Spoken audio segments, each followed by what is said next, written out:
A rogue deck took down the last regional of 2025. I'm gonna break down the list and show you guys what won. What's up everyone, it's Garrett with Talking Cards, and I'm back after the Versus Regional here in Orlando. And one of my favorite things that can happen in card games happened this weekend. I love when someone comes up with their own deck, brewed something to really counteract whatever the meta is at that moment, at that time. And it was so cool to see that happen here in Orlando with a rogue deck taking down first place. And as we go over the list, I think it's really cool to just see some of the things they thought of and how it all works together. In the future, I expect more things like this because Gundam really does allow for some creative deck building. You can really mesh a lot of things together. As of right now, not everything is so archetype driven, like green-white is just really a pile of good stuff. Well, this deck is also kind of like a pile of good stuff that took down the Orlando versus Regional. So let's get into the deck list.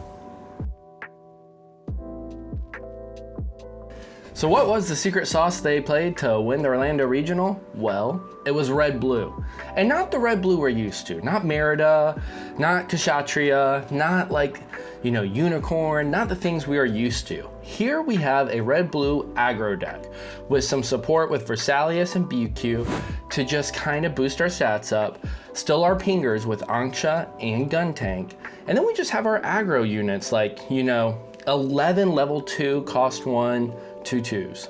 We're being very aggressive. We're still running Gundam Amuro. So where's the spice? Well, I already told you there is some BQ in here. A nice little 2/3 body that can support 2. That is pretty strong. And it allows you to swing over blockers. But why wouldn't I just play purple-blue? Purple-blue has Fatal Strike. Allows me to easily remove blockers. Not bad into green-blue because I can remove units like Rick Dom. So what does red-blue give me? Well, they were on Aegis Gundam, the one that breaches, the MA mode.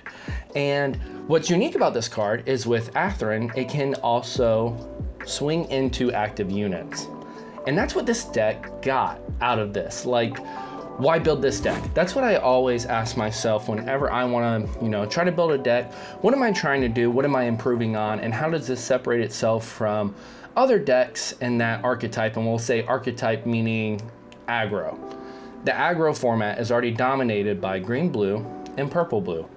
And this deck has Atherin and Aegis Gundam to attack into active units while dealing breach damage. So we're still accomplishing our goal as an aggressive deck to swing into shields while dealing with the board.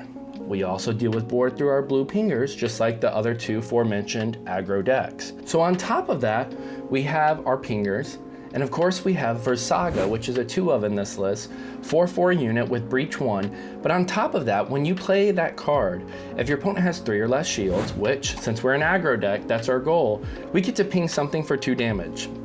That's fantastic.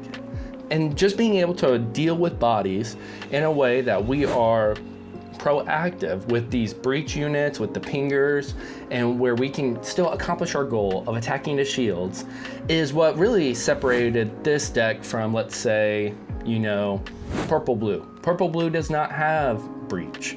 This deck does. This deck can deal with active units really well. That deck's way of dealing with active units is Fatal Strike, and if it's over, there's not much you can do. But an Aegis Gundam with Atherin can really take out a lot of things. Level 5 and lower, you can swing into, active bodies. On top of that, we have Sailor's Light type gun cannon. We've seen some people start to play this. It's a really good token killer, and it's just a 3/4 body, and it only costs 2. It's just a good card. But my favorite thing in a format, right now we're at a point where we know what the meta looks like. They knew what the meta looks like, and I say they because this deck finished first and second and was the finals, if you will, for Swiss. So I don't know if first and second place differed the list, but this was first place. But my favorite thing in a format, back to that, is that in a meta, you start to see trends, you start to see shifts, right? Like Green White Wing Zero has adapted a lot in this format. It's changed, it's added Justice, it's added Swordback. there are things it's done to try to develop an advantage over the rest of the meta. Purple blue has done this, green blue has done this, red white has done this, blue white has done this. And I'd say that's our format. Well, these guys came in here and said, how can we improve on the aggro deck and be good into the aggro decks as well? And to them, that answer was Aegis Gundam with Atherin, a little Versago Spell Ash, and a little Sailolite Gun Cannon and the BQ. I like that. Super cool, cool way to evolve what decks are already doing. And this is my favorite thing in card games. As metas evolve and start to define themselves, there are opportunities for decks like this to always come up and, you know, make an impact, you know, to come into the Versus Regional here in Orlando and take down this event when everyone, like myself included, was saying GDO2 didn't offer anything, we're playing the same meta.